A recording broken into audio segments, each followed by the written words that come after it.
Imana irindira amateka yayo muri twe. Turi inzu ndangamurage z'iby'Imana yakoze. Imana izi aho uzakenerwa. Imana izi icyo uzamara. Niyo mpamvu ibikubaho byose nta gihombo Imana ibifitemo. Izi icyo izabimaze. Ntabwo Imana icutsa. Imana iracyonsa. Imana iracyahetse. Imana iracyasimbiza. Nta hantu uragera ibiro byawe byareremera Imana ngo inanirwe kuguheka. Izaguhekana n'abana bawe. Izaguhekana n'umutware wawe. Izaguhekana n'umugabo wawe. Izaguhekana n'ibyo yakubwiye. Izaguhekana n'ibyo yasohoje. Nta biro uragira byaremerera Imana byatuma Imana itaguheka. Ikigeragezo iyo wacyakiriye Imana ikikurindiramo ni ibyanjye. Uburwayi n'ubwanjye, ubukene n'ubwanjye, ubupfubyi n'ubwanjye. Nyine iyo byakiriye Imana ibikurindiramo ikazaguha ubugingo ariko ugapfa ubabaye. Ariko kandi hari ibigerageza Imana ijya yemera kudukuraho.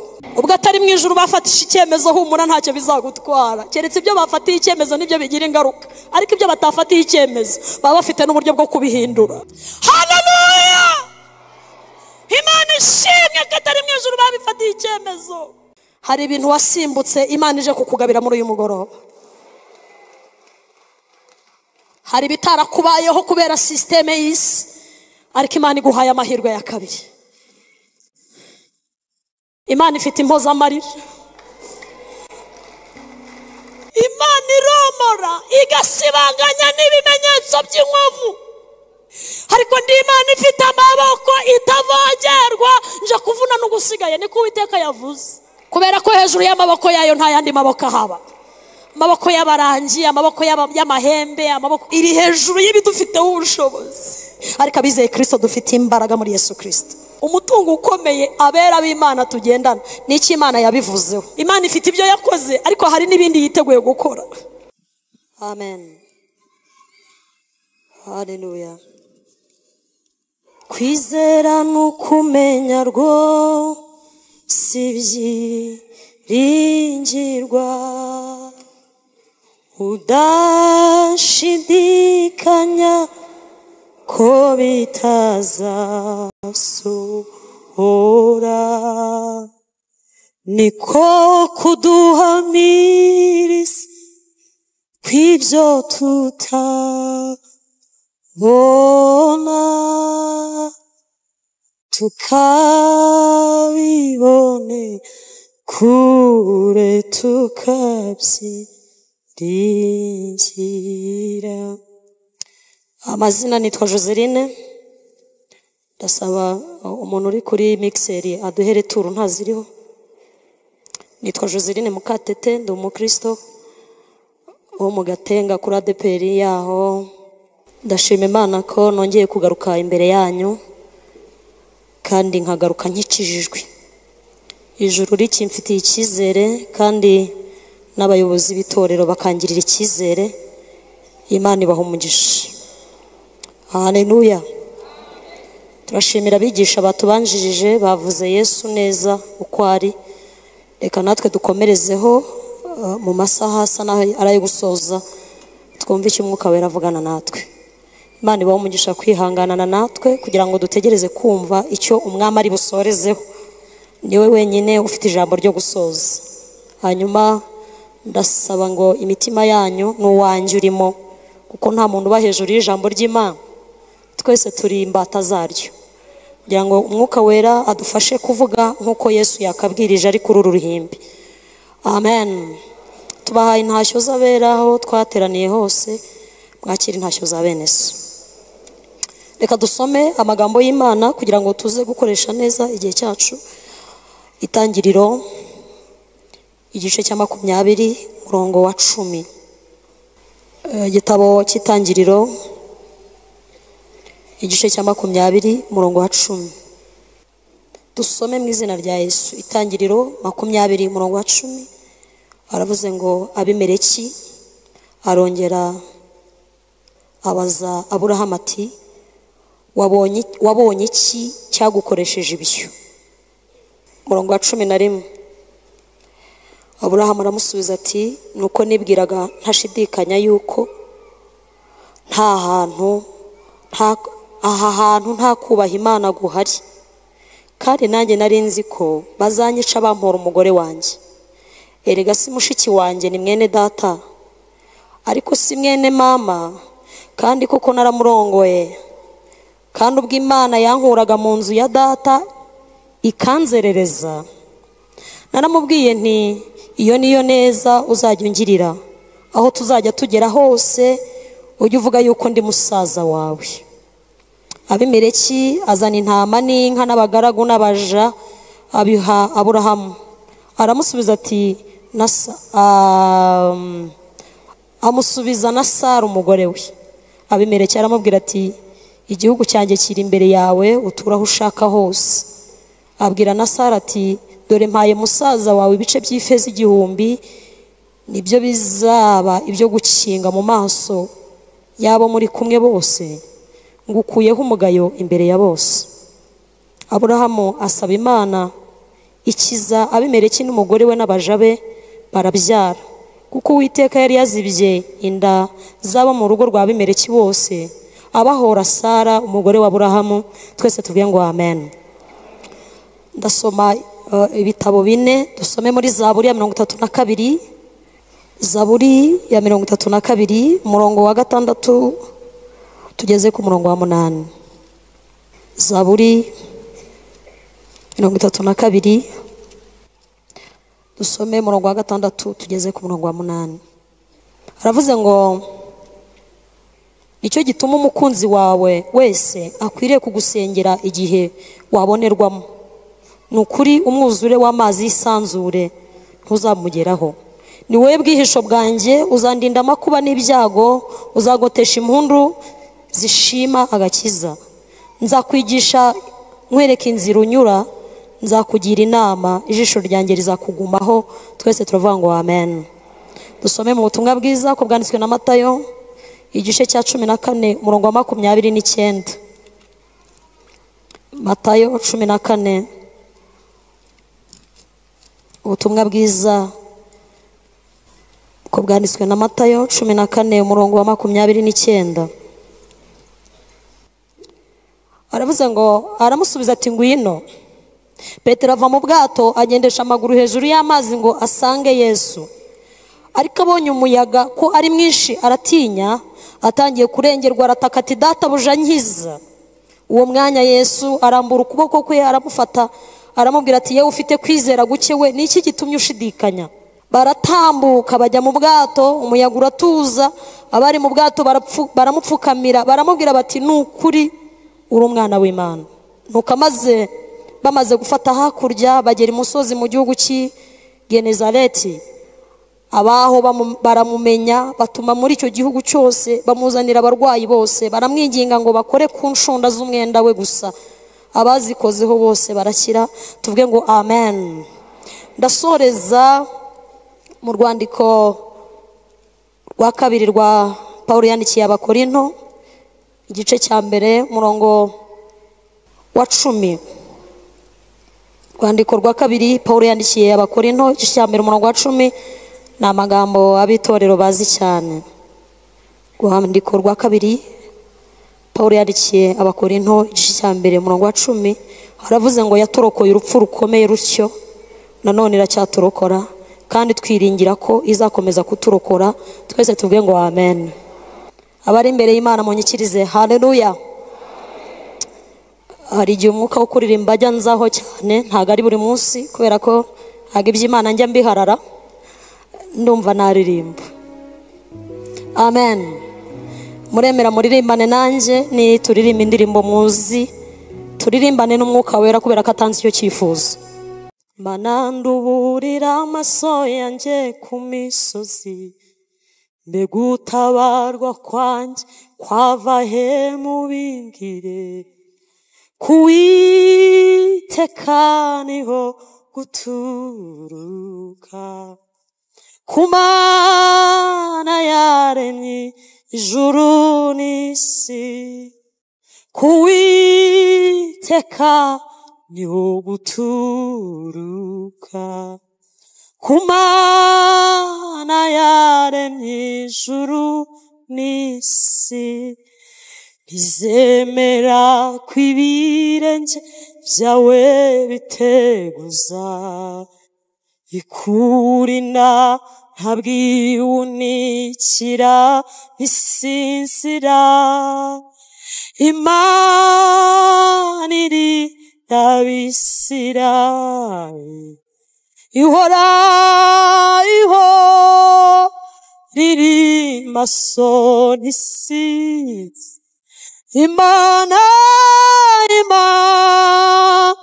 iri yabisira ihora riri maso nisizi Imana niyikurindi bibi byose Imana niri ukiboga weza bisa kuri abajyanamaza none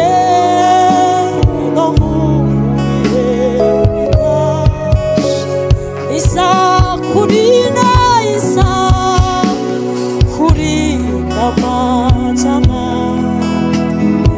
none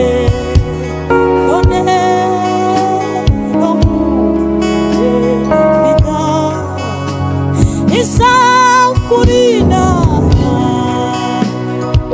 kurina majana masa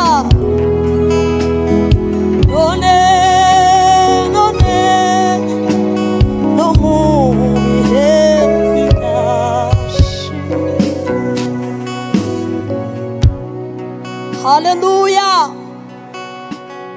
Mumefuyani munsi izuba rinyitsa ineza y'umukunzi wawe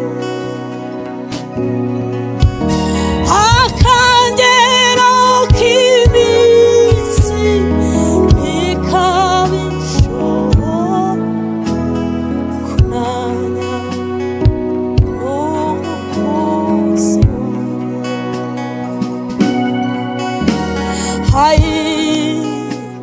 umva wanshurwe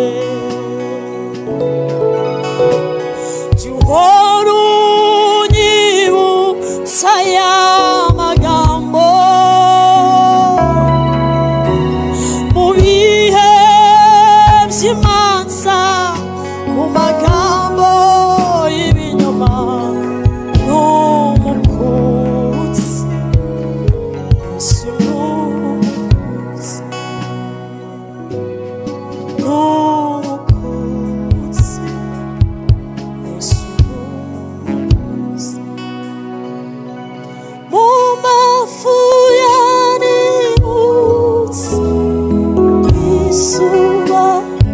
Sengana nangira isengesho y'umukunzi kandi akagero y'iminsi yo kugeragezwa sengana nangira isengesho rifite imbaraga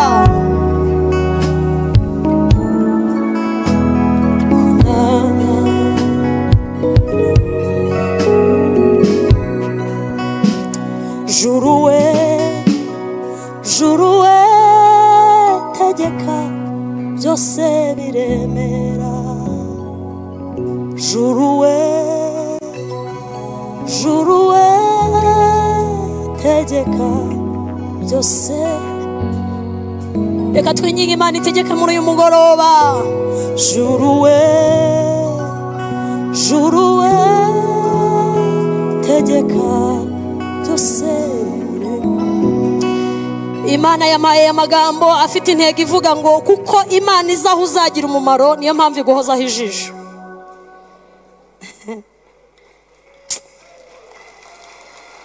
Haleluya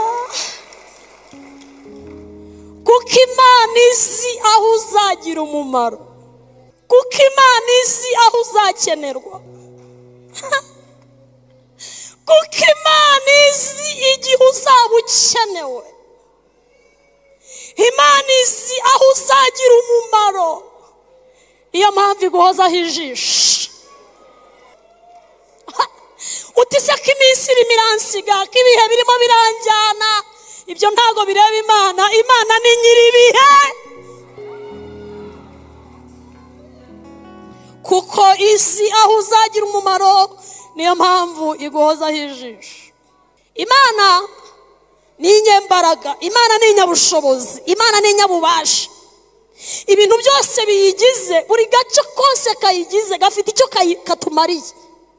Ariko uyu munsi ndashaka kuvuga ku ijisho ry'Imana. Buri rukingo rwose rugize Imana rufite umumaro warwo kandi ukora. Ariko uyu munsi ndababwira ku ijisho ry'Imana rireba aho uzagira umumaro. Ariko dukomere Imana amashyi we. Haleluya! Namenye kuri se w'imigisha, Imana iri erega. Haleluya we. Namenye kuri se w'imigisha, Imana ihindura ibihe erega. Sinakurekura, sinakurekura, yo yo yo yo yo yo yo yo, erega sinakurekura, sinakurekura, sinakurekura, ay ay ay ay, erega sinakurekura. Imana isi aho uzakenerwa, Imana izi icyo uzamara. Niyo mpamvu ibikubaho byose nta gihombo Imana ibifitemo, izi icyo izabimaze. Abaza gufashwa murakomera Imana amashyi, ababyeyi bayivungiriza impundu, ntacyo bitwaye turi imbere y'Imana. Amashyi menshi kwa Yesu. Haleluya!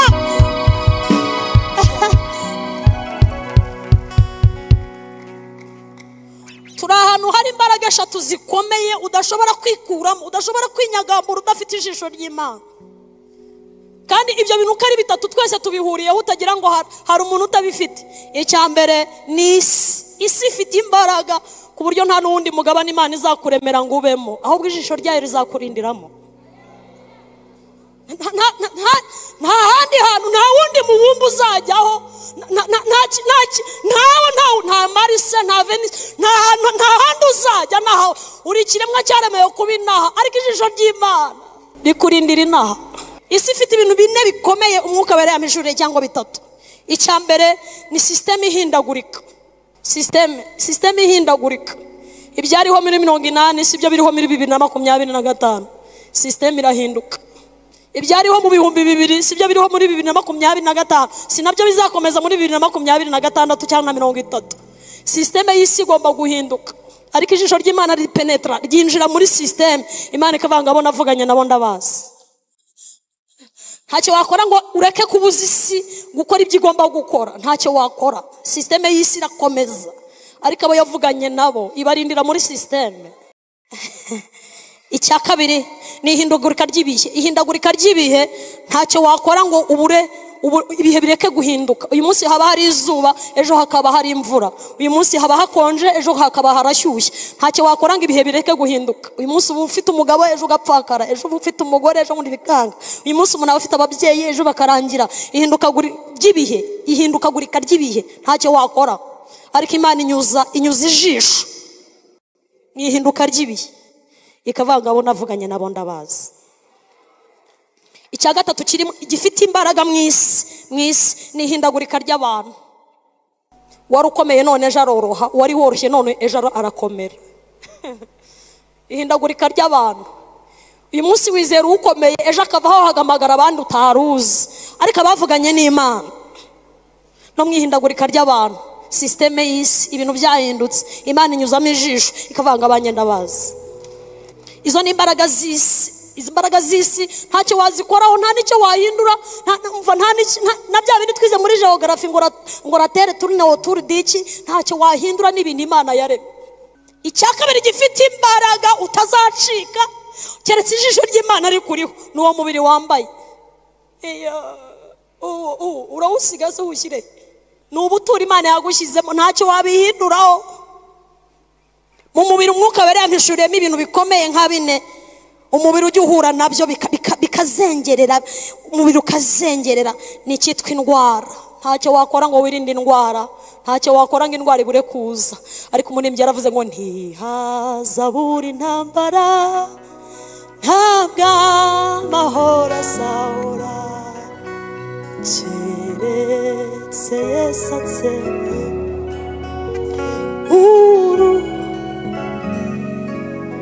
icya kabiri umwuka wera yampishuriye kigira imbaraga zikomeye ku mubiri ni icyitwa inzara. Inzara ari nacyo tugiye kuvugaho kuri iri jambo twasomye mu itangiriro. Muri Isiraheli habaye inzara 5 zikomeye zanyeganyeje imitima y'abantu. Abantu barazengerera, abantu babura uko bagira. Inzara 5, reka mpere kuri iyi Aburahamu yahuye nayo, ngo ni inzara yateye i Kanani ituma afata icyemezo cyo gufata umugore wamwita mushiki we. Aramwe ati Sara, nkurikije amasezerano mfite mu itangiriro 12, ntago Imana yanyica nkabura kawunga, ntago bishoboka. Ndemera nkutange ibizabisohoza cyangwa ibyihorere aho kugira ngo nicwe n'inzara. Baricara bakora inama. Aramwe ati uhereye none ntuzongere kunyita shushu be, uhereye none ibintu bya sweet heart honey n'iki byose hapana, birarangiye kubera inzara iratwishe. Iyi ni inzara. Ufata umugore mwasezeranye ivangamutungo, uvuga uti nsezeranye imbere y'Imana n'imbere y'itorero ryayo ko Chantal abereye umugore ntabwo nzamwiyegana. Inzara irakomanga. Aburahamu afata icyemezo abwira umugore, waramubwira ngo ntitaye ku by'Imana yavuze ko nzabyara, ko nzaba umugisha, ko nzaba. Ndabihinduye, inzara iranyishe. Iyi nzara yari ikomeye. Ngo bajya inama, arambwira tuhereye none I am your brother, you are my sister. Ndi musaza wawe, uri mushiki wanjye. Bafata icyemezo ijuru ritafatiye icyemezo, kuko ijisho ry'Imana riza Aburahamu azagira umumaro. Ndafashijwe. Haleluya. Munyikirize haleluya. Ubwo atari mu ijuru bafatisha icyemezo, humura ntacyo bizagutwara. Keretse ibyo bafatiye icyemezo nibyo bigira ingaruka, ariko ibyo batafatiye icyemezo baba bafite n'uburyo bwo kubihindura. Haleluya. Imana ishimwe ko atari mu ijuru babifatiye icyemezo. Imana ishimwe cyane. Ngo barahaguruka bava i Kanani bajya muri Egiputa. Hari umwami witwaga Abimeleki. Uko Sara na Aburahamu bagenda baganira, bibagirwa iby'Imana yabavuzeho, bibagirwa iby'Imana yababwiye, bibagirwa ko Imana yavuze ko bazabyara, bibagirwa ko Imana yavuze ko izabaha umugisha. Barabyibagirwa. Ibigeragezo bigira imbaraga, ariko icy'inzara cyo giforomata ibintu byose ukagira ngo Imana ntigeze ivugana nawe. Ariko ndashimira Imana. Habari imbere y'Imana twese. Haleluya. Uzahure n'ibindi. Hari ibintu bibiri njya mbona bikomeye: ikigeragezo cyo kubura umwana n'ikigeragezo cy'inzara. Ibindi byose biturutse muri bene data wabyihanganira, ibiturutse mu miryango wakomeza ugahanyanyaza, ariko kubura umwana n'inzara banza ari byo bikomeye. Ariko nabyo Yesu ajya bikoraho. Abari imbere y'Imana twese amen. Ngo bagere muri Egiputa, abaturage bo muri icyo gihugu ahitwaga Igerari, ngo baraza babwira Abimeleki, baramubwira ngo uzi igitangaza cyabaye inaha haje umugore n'iminsi nta n'undi mugore basa. Ese ugira ngo Sara nuko yari we mwiza muri icyo gihugu, ahubwo iby'Imana yamuvuzeho nibyo byagitumaga agira itandukaniro n'abandi. Icyo Imana yamugambiriragaho nicyo cyatumaga aba mwiza kurusha abandi muri icyo gihugu. Baramubwira ngo haje umugore mwiza muri iki gihugu, nta mugore basa. Bibiliya ivuga ngo umwami amutumaho ngo amugire umugore we. Iryo joro Imana izaho uzagira umumaro. Mu majoro yose umwami Abimeleki yaryamye akabura ibitotsi, n'irya Sara ririmo. Ngo babaza Aburahamu ngo uyu muntu umupfana iki? Arabwira ngo ni mushiki wanjye. Okay, sawa, umwami amudutumyeho, muduhereze. Bamujyana nta n'inkwano, bamujyana batanamusabye, bamujyana batamufatiye n'irembo. Hari ibintu wasimbutse Imana ije kukugabira muri uyu mugoroba. Hari bitarakubayeho kubera systeme y'isi, ariko Imana iguhaye amahirwe ya kabiri. Ayiwe juru we tegeka byose biremera. Uyu mugoroba Imana idutegekere. Iryo joro amwe mu majoro mabi y'umwijima yabaye ku mwami Abimeleki ririmo. Imana irazi gufata ku ijosi iramubwira ati wibeshye, kuko Imana izaho uzagira umumaro iguhozaho ijisho. Mu bagore bose uzi uyu hariho towa ntago byemewe ntibikunda, arinzwe n'icyo navuganye nawe, icyo yavuganye natwe we ndaza ndababwira mu kanya, mbabwira igituma ijisho ry'Imana riduhoraho. Haleluya! Igituma Imana itudepansaho imbaraga zayo, igituma Imana idushyiraho ubushobozi bwayo, ndaje nkibabwira mu kanya. Haramubwira ngo kuri Sara ntibishoboka, ntago bikunda, ngo siwe waroshe bucya ngafata ibyitwa impozamarira. Koma ngafata impozamarira, ngafata intama, afata inka, arapakira za kawunga, arapakira amashaza. Urumva umuntu uriho n'ukuboko kw'Imana nyine arimo arakora ibintu byose ku itegeko, kandi ashyiramo ibitunga umubiri, ibitera imbaraga n'ibyubaka umubiri. Mana we, ubwo n'inyama ntizaburamo, n'imboga ntizaburamo, na salisa ntiyaburamo, na magi nawe urabyumva. Ngarapakira, ngaragenda areba Aburahamu, arambwira ngo Aburahamu we, niki cyaguteye kumbeshya bene aka kageni? Aburahamu avuga ijambo rikomeye natinye, aravuga ngo ubwo Imana yankuraga iwacu mu nzu ya data ikanzerereza, Imana yankuye mu nzu ya data iranzerereza.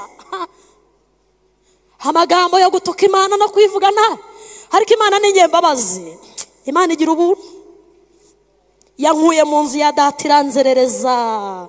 Niyo mpamvu nakoranye n'inama n'umugore wanjye, ndamubwira ngo inzara iranyishe, kandi mu masezerano narahawe n'Imana iry'inzara ntiririmo. Twakoze inama, ndamubwira ngo anyita musaza we nanjye mwite mushiki wanjye. Hanyuma amaboko yanize n'ayandi, arambwira ati niyo Mana yacu nyine niyo yabigukoze. Erega nubwo wacumuye, nubwo wayivuze nabi, ariko urayizi, uzi uko ikora, uzi aho mwahuriye. Umva ijambo ryantangaje, ngo Abimeleki amusubiza Sara, amubwira aya magambo twavuze. Arambwira ngo Sara, subira na Aburahamu umugabo wawe, ibi nguhaye nibyo guhuma amaso abambonye nk'utwara, nibyo kukumara isoni.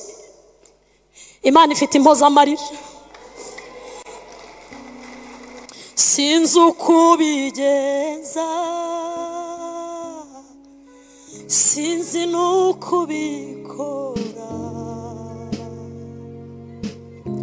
icyo nzi nuko iyo utegetse biratungana.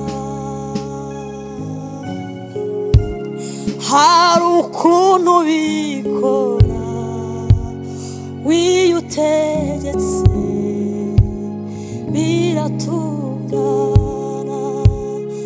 Ndakwiringiye, ndakwiringiye Yesu.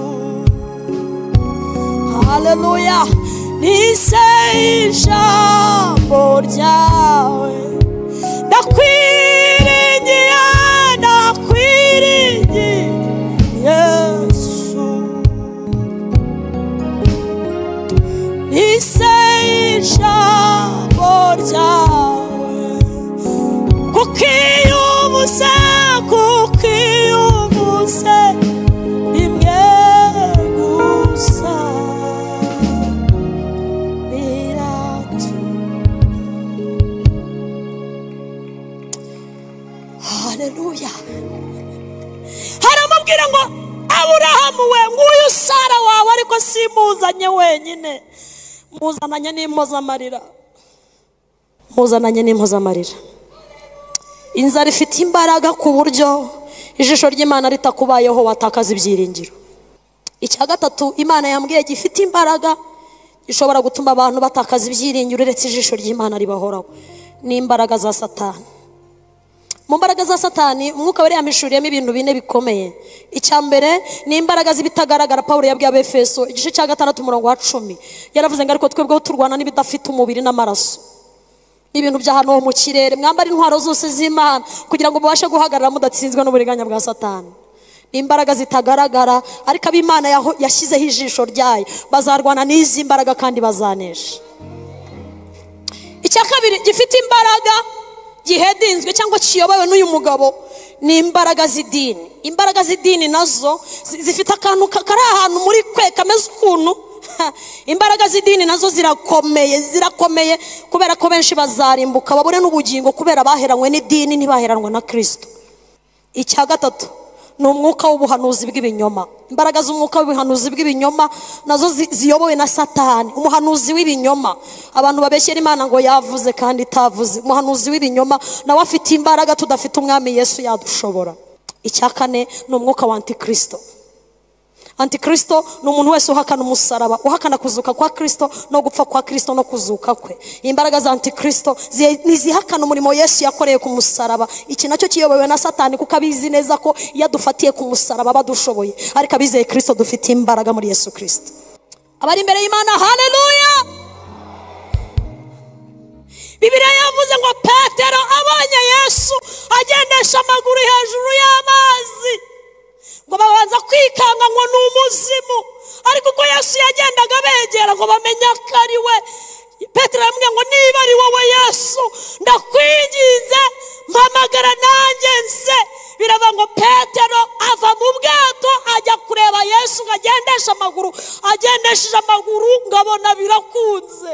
Ntekereza ko yahindukiye akareba Mariko ati ngo wabibonye Mari, ndarenze burya ntuzambone kuri yanjye, ndarenze uretse n'inkota ngendana no kugendana hejuru y'amaguru na Yesu nabyo ndabishoboye.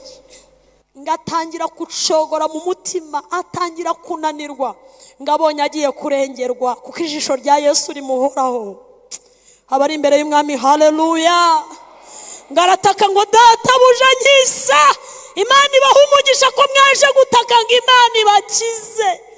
Ubushize narabibabwiye ndababwira ngo ikigeragezo wakiriye Imana ikikurindiramo. Naribabwiye hano ikigeragezo iyo wacyakiriye Imana ikikurindiramo ni ibyanjye. Uburwayi n'ubwanjye, ubukene n'ubwanjye, ubupfubyi n'ubwanjye. Nyine iyo byakiriye Imana ibikurindiramo ikazaguha ubugingo ariko ugapfa ubabaye. Icyakora nemera ko hari abageragezwa nk'uko Imana ishaka bazava mu isi badasubijwe. Hari abakobwa bazava mu isi badashatse, hari abahungu bazava mu isi badashatse, hari abantu bazava mu isi batubatse amazu. Ndabyemera nk'abageragezwa nk'uko Imana ishaka, ariko kandi hari ibigerageza Imana ijya yemera kudukuraho. Abari imbere y'Imana twese, haleluya. Arataka ngo databuja nkiza, ngo Yesu amufata ukuboko amukura mu mazi ngo binjirana mu bwato, kuko Imana yarize aho Petero azagira umumaro. Kuko Imana izaho uzagira umumaro, ijisho ryayo riguhoraho. Uko niko biri kandi niko mbyizeye mu izina rya Yesu. Abari imbere y'Imana twese, amen. Paulo yavuze ngo yaturokoye urupfu rukomeye rutyo, ayewe izakomeza kuturokora. Yaturokoye urupfu rukomeye kwa kundi rya joro, yakurokoye urupfu rukomeye ya manywa, yakurokoye urupfu rukomeye wa munsi, izakomeza kukurokora. Abari imbere y'Imana twese, amen. Impamvu zituma ijisho ry'Imana riduhoraho nizo ngiye kuvuga, hanyuma dusenge kuko umwuka wera yambwiye ngo tuze gusenga. Icyambere gituma ijisho ry'Imana riguhoraho nicyo yakuvuzeho. Icyo yakuvuzeho. Bimwe mu bintu bikomeye umwigisha wambanjirije yabivuze, bimwe mu bintu bikomeye itorero rifite icyo yabivuzeho.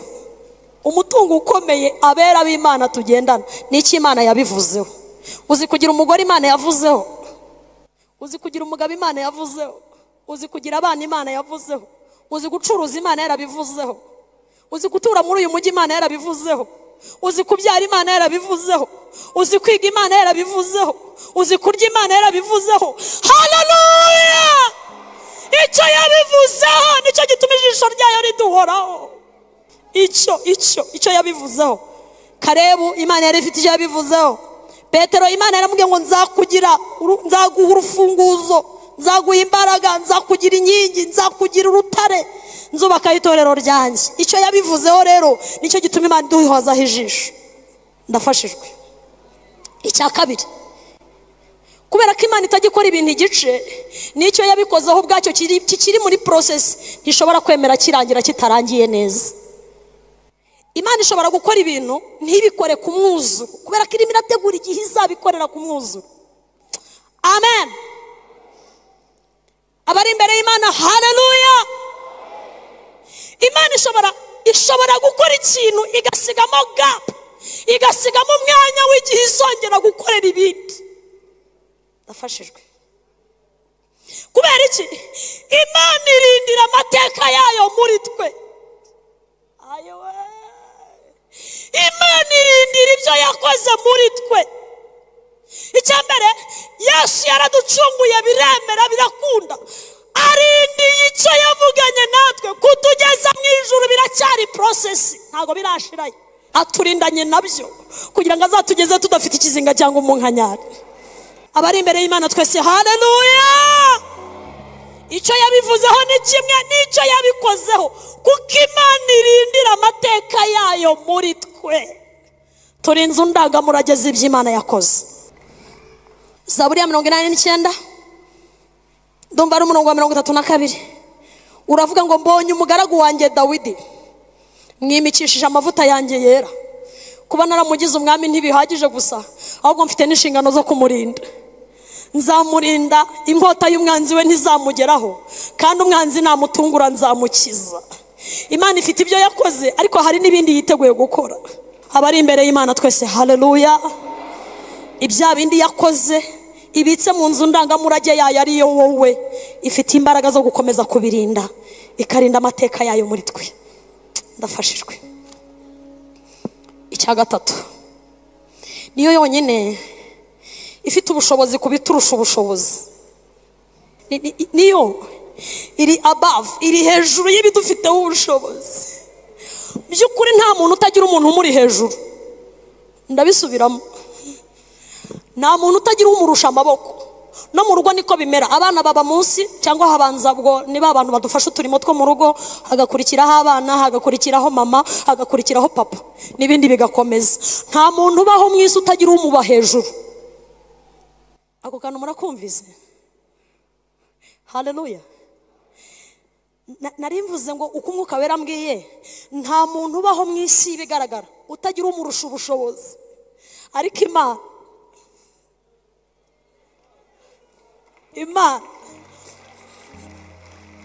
Imana, haleluya. Imana niyo yonyine itagira ikindi kintu kiba hejuru, nta zindi mbaraga ziba hejuru. Niyo yonyine iri above, iri hejuru y'ibintu byose. Niyo mpamvu yemera kukubera umwishingizi. Ezekiel 30 umurongo wa 22 ho ndahasoma, mwumve ibintu Imana ivuganye n'ubwoko bwayo. Ezekiel igice cya 30 umurongo wa 22. Mana nyiribihe we, mwumve ukuntu Imana ari nyabushobozi.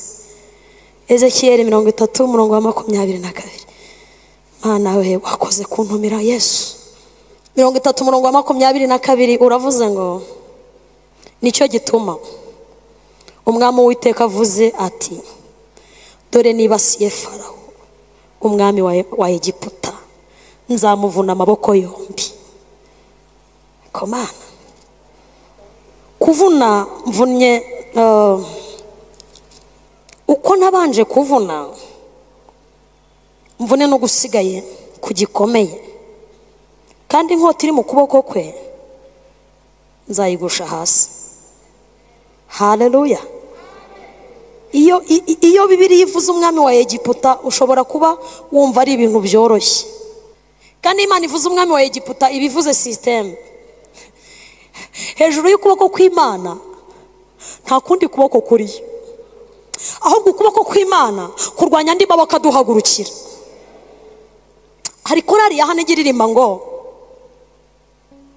hari ukuboko kwiza kutagaragara gukora imirimo mu buzima bwacu, guhorana natwe, kugendana natwe, kuturwanirira buri munsi na buri saha. Uko kuboko ni Yesu, burya ni Yesu, ari hejuru ya byose. Uko kuboko ni Yesu, burya ni Yesu, ni uturwanira intambara. Navunye ukuboko kwa Farawo agira ngo ndamworohera, sinzavuna ukundi. Ariko ndi Imana ifite amaboko itavogerwa, nje kuvuna n'ugusigaye, niko Uwiteka yavuze. Kubera ko hejuru y'amaboko yayo nta yandi maboko haba.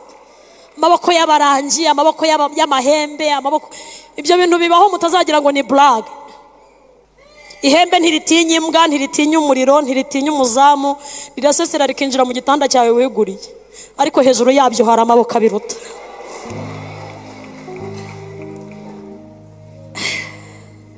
Ariko mbabwiza ukuri, amaboko y'Imana ajya atabara. Imana iratabara n'ukuri. Haleluya! Iratabara itabara ubugingo, ariko n'iby'umubiri ijya ibikoraho, ifite amaboko akomeye. Yaravuze ngo ninjye ngira icyo ndema kandi nkagikomeza. Icya kane gituma ijisho ry'Imana riduhoraho, niyo yomora inkovu igasibanganya n'ibimenyetso. Ayiwe.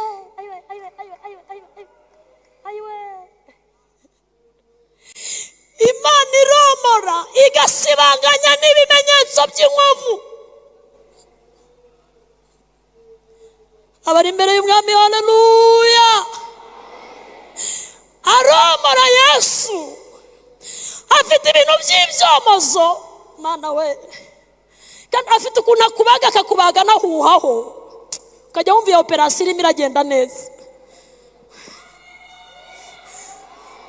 Ahuhaho ukabona nturuburaye kabiri, agahuhaho ukabona imbabura ntuyimanitse. Ubwo ndabwira abafite inzara n'abashonje kera, afite ukuntu ajya ahuhaho akakomora, ukajya wumva n'igisebe ntikiri kukurya, ajya yomora inkovu zigashira.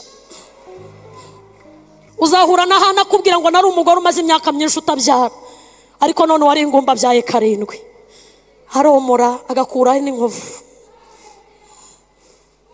ajya akuraho inkovu. Mama aromora amatama bahasi ingumi,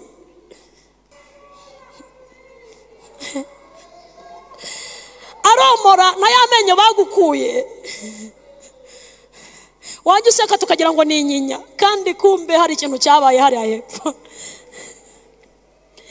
Yesu aromora n'inkovu zigashira. Zaburi 147 umurongo wa 3 turavuga ngo akiza abafite imitima imenetse, apfuka inguma z'imibabaro yabo.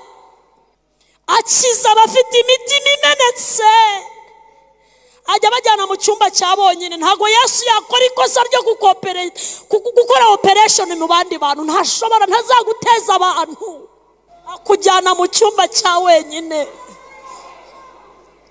Nafashijwe cyane,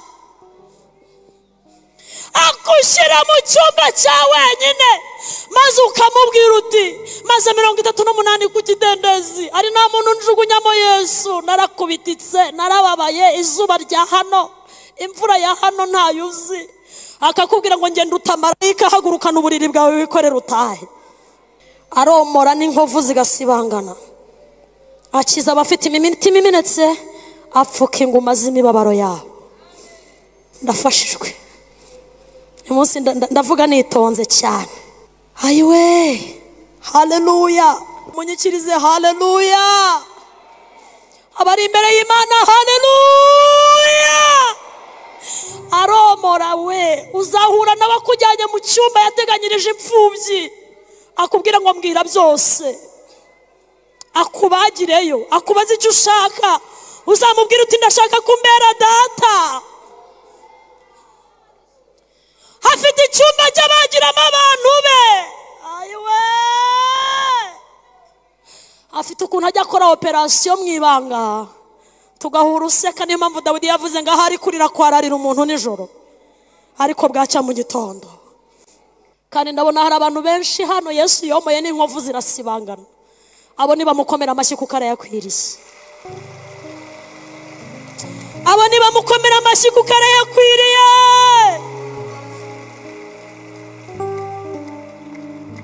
Ahimbarizwe muri iri teraniro. Aromora, aromora, aromora. Ku cyumweru nari ndahantu muri fete y'umumama n'umupapa babyaye nyuma y'imyaka 13. Iyo barimo baravuga iryo shimwe ubona barimo baratitirana, n'ubu ntibariyakira ko babyaye. Ariko Imana iromora n'inkovu zigasibangana. Imana iromora. Icya gatanu gikomeye gituma ijisho ry'Imana ritugumaho, nuko yatwibarujeho. Akane nako ndi busorezeho. Imana yakwibarujeho ku buryo nta wundi muntu wakwiyitirira.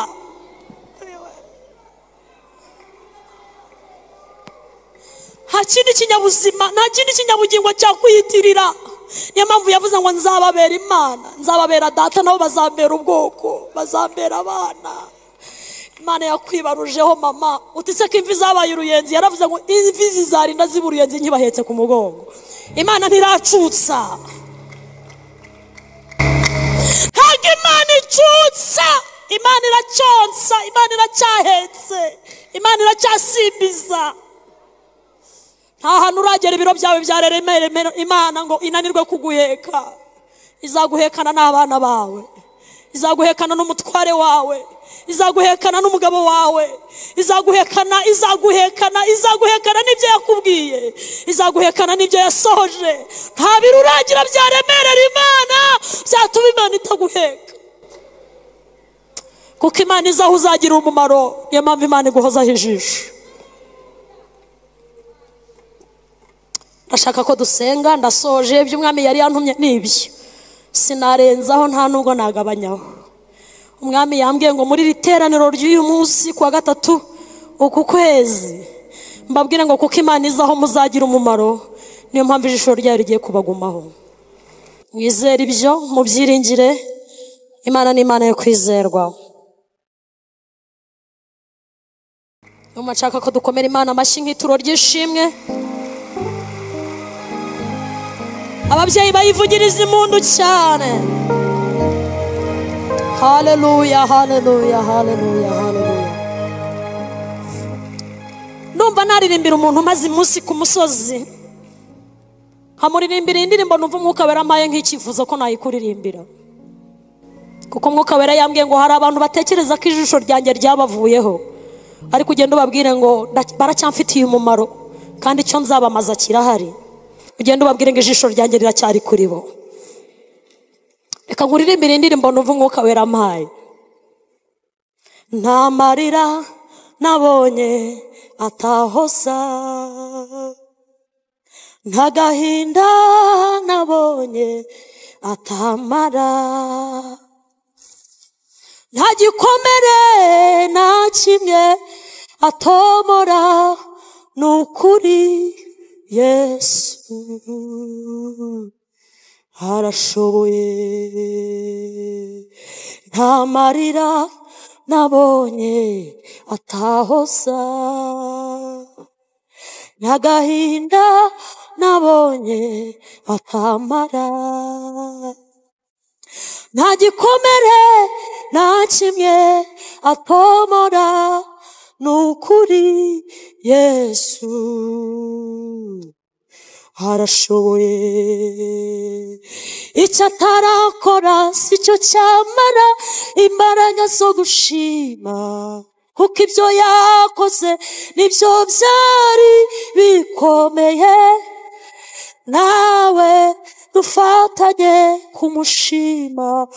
Yesu arashoboye. Yesu arashoboye. Yesu arashoboye. Oya ntiwiyahure, Yesu aracyashoboye. Ntiwigirire nabi, Yesu aracyashoboye. Imana izaho uzagira umumaro, niyo mpamvu ijisho ryayo rigiye kukugumaho. Ntiwigirire nabi, twese turi hano.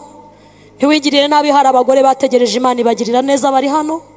Ntiwigirire nabi, hari abakobwa bategereje n'abagitegereje, twese turi hano. Hari abasore bari ku musozi wo gutegereza, tegerezanya nabo. Ntiwigirire nabi, twese turi hano. Turagutegereje, turacyari maso, ntabwo twasinziriye, twaragutegereje. Mbese uzaza gihe ki? Igicuku kimishye, twari tukwiteguye, twaragutegereje. Ariko umuseke utambitse, twari tukwiteguye. ayiwe twaragutegereje ariko mbe mwami mbe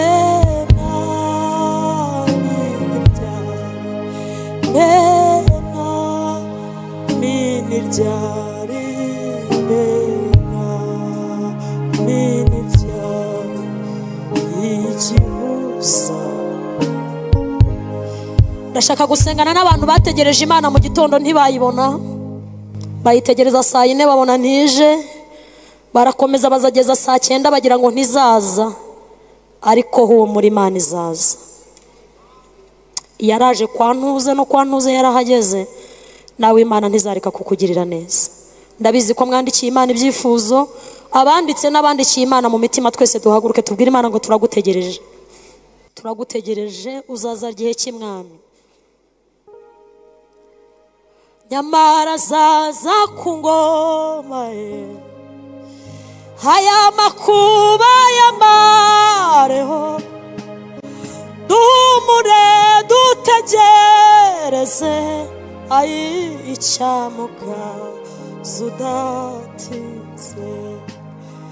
Umwami Yesu gasaza, umwami Yesu gasaza, umwami Yesu gasaza, tuzamureba Satani we Satani n'abadayimoni basahunga mu masohe, abisi babagurano hazaza ngwabatuye,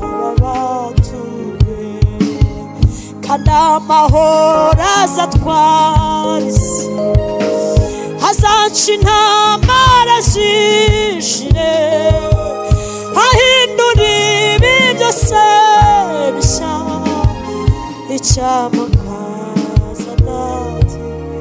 Umwami we umwami Yesu gazaza, umwami Yesu gazaza, umwami Yesu gazaza, tuzamureba tunyuke. Turenga umushumba John adufashe dusengera ibyifuzo bya bene data, tubaheke mu ngo byitwa amasengesho, kandi muhumure ijisho ry'Imana ariho muzagira umumaro. Imana ihabwe icyubahiro. Turagushimiye data, turagushimiye kubw'ijambo ryawe rizima. Ijambo ryawe ni ukuri, indunduro y'ijambo ry'Imana yose ni ukuri. Turagushimiye Mana kubw'ijambo ryawe. Ijambo ryawe Yesu Kristo rihumurije imitima y'ubwoko bwawe. Turagushimira kuko waturokoye urupfu rukomeye, n'ubu uracyaturokora, kandi turizera kuzakomeza kuturokora. Tugushimiye rero ko abana bawe bakwandikiye, bafite ibyifuzo bitandukanye, kandi uri umusomyi w'umuhanga. Mu izina rya Yesu Kristo turagushimira kuko nta kibazo na kimwe utareba kiri muri iki kibo. Mu izina rya Yesu Kristo aba bose bakwandikiye ibi byifuzo turabikuzaniye. Mu izina rya Yesu turagushimira kuko iwawe nta bibazo bibayo, habayo ibisubizo gusa. Nuko rero buri muntu wese ahure n'igisubizo cy'ikibazo yakuzaniye uyu munsi wa none. Mwami Yesu turagushimiye kuko ubyumvise, mu izina ryawe Yesu, amen. Reka dukomere Imana amashyi menshi kubw'ijambo ryayo.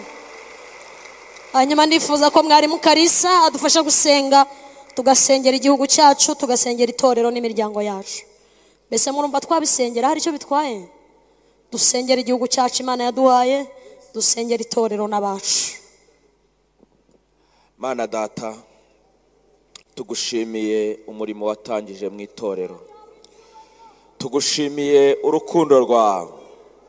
Itorero waguze amaraso, itorero waguze igiciro, itorero ryaraguhenze, itorero ryatumye usiga ubwiza yo uraza umara imyaka 30 ucumbitse mu rugo rw'umuntu, ukora imyaka 3 urangiriza ku musaraba, umanikwa ikuzimu, urazuka, ari itorero uri mushaka.